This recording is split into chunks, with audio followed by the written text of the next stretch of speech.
Hello, it's Randi Rhodes. Here's a clip from our show, and go to randyrhodes.com for the whole thing and a podcast. Buy a stinking podcast. Mary had a little man. The fall. We believe that all men are created equal. To the magnificent mosaic that is America. From radio beacon to radio beacon. I have a dream today. Change has come to America. Believe me. Knock, knock. Who's there? It's a figment of your imagination. Randi Rhodes Show. Turn up your mind. They're opening arguments shortly, and when they do, we'll go to it because you need to hear this. The presentation by Adam Schiff this morning so far has been amazing. He has woven in the facts of the case with the constitutional requirement that a president be removed if he should abuse the awesome powers of his office. And he has demonstrated that Trump has done that. Now, I'm going to show you how the other side is lying. This is Pam Bondi last night. There's a lot that we could say about Pam Bondi, but we don't have time to do it right now. But I'll just play you Pam Bondi trying to give a reason why people defied subpoenas, okay? And then a debunk, a quick one. Just to fact correct, please, a few things. Mr. Duffy didn't come from a state job. Mr. Duffy came from Deputy Chief of Staff at DOD before he went to OMB. Big difference there. Manager Garcia said he failed to appear. Well, the House committee would not allow agency counsel to appear with Mr. Duffy or Mr. Blair. They would not let agency counsel appear with either of them. Office of Legal Counsel determined, of course, that the exclusion of agency counsel from House proceedings is unconstitutional. It's a pretty basic right. Okay, so that's her explanation for why people have defied subpoenas, Duffy and Blair specifically. Here are the actual rules and who actually voted for these rules. First of all, the complaint is made, well, the House wouldn't allow agency counsel. Why wouldn't the House allow agency counsel to be present in those secret depositions that you have been hearing so much about?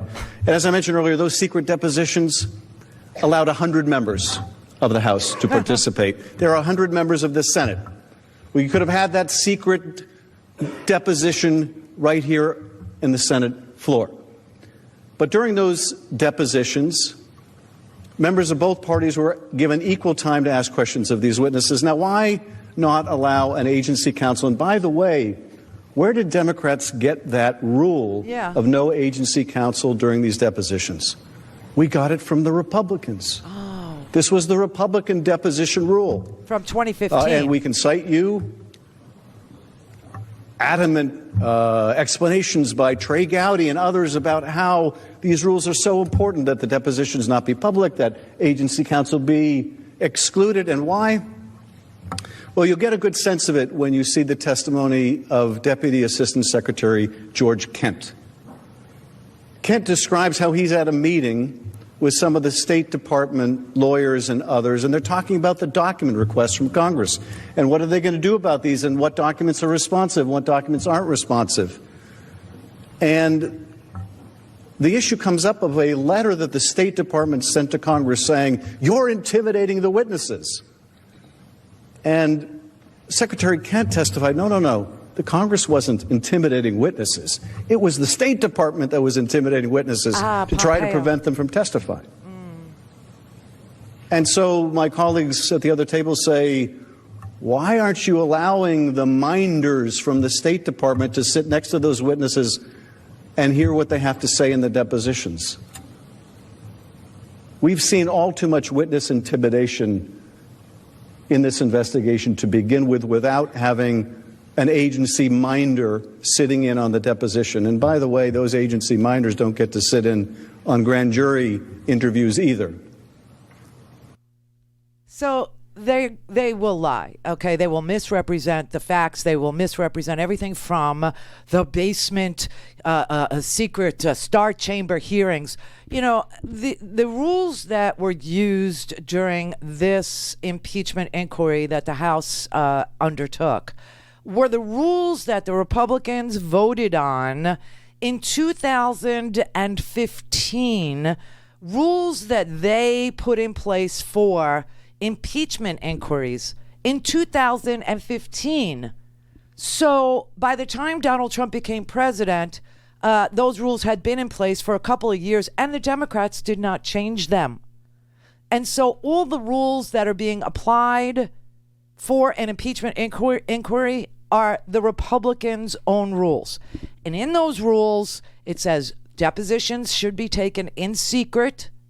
It also says that there should be no counsel. It also says that the people who are called have to comply with the subpoenas. And the Republicans are going to stand there and tell you everything about it was somehow a violation of their These were their rules, okay, period. So expect to hear a lot of stuff. Now, nobody's really sure why the Republicans would choose to lie.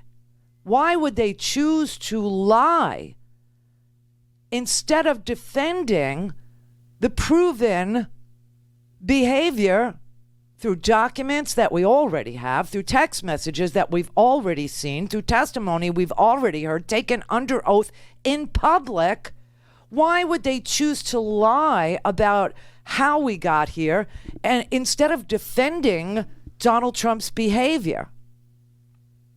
And the answer is clear. It's because they have no defense. They can't defend it. What he did was completely illegal. What he did was extort a foreign country using the official trappings of his office, using White House meetings as bargaining chips, using $391 million in military aid as a bargaining chip to get them not to do an investigation, but to announce one so he could use it in the 2020 campaign against Joe Biden. Now, here's a little thing for you to think about as we go forward, okay? If Donald Trump is telling us repeatedly that Ukraine was too corrupt to release the money, they're just too corrupt and they can't handle the money, and so he decided that they were too... Why would you trust them or ask them to do anything for the United States of America? Why would you ask them to investigate an American citizen, let alone a political opponent that you believe you're going to face in the 2020 election? If they're so corrupt, you wouldn't trust them to do a complete and reliable investigation. But there's more to this. The only place that an American president should ever go for any investigation into any American citizen is to his own Department of Justice. If it's a drug investigation, you go to the DEA.